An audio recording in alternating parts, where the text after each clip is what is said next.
So I did my psychology and film assignment over The Aviator. And so The Aviator takes place in the late 20s, early 30s in America, and it follows Howard Hughes, a young oil tycoonist, filmmaker, and pilot, and how he copes with his increasingly prevalent OCD. And as I said before, he has OCD. OCD is an anxiety disorder, and it stands for obsessive compulsive disorder. It's where a person needs to have things a certain way and like obsesses about it.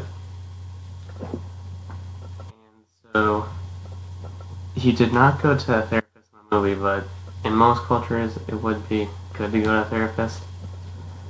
Although it does create a negative stigma about it because many people think of like OCD people as like clean freaks.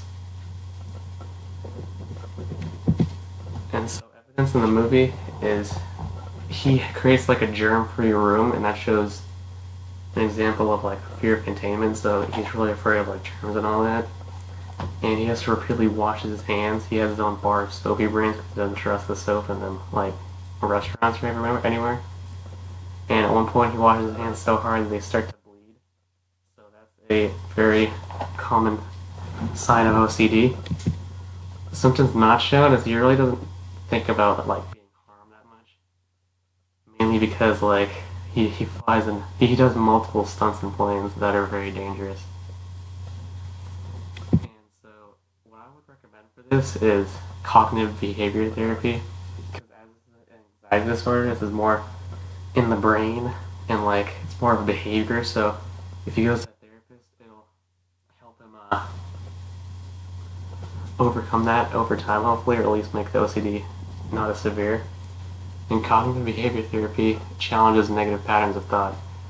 Ethical concerns, there's not that many ethical concerns that I'm worried about, except for maybe that like there's negative stigma from going to a therapist because many people think the only people who go to a therapist are like lunatics.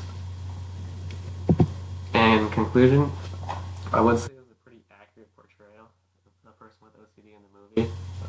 And I think that like portraying people with disorders in movies really helps people understand that disorder more in depth. Although I do feel like that sometimes they misrepresent what this like how this disorder affects the person. And so overall, Booz did a better job at showing how disorders affect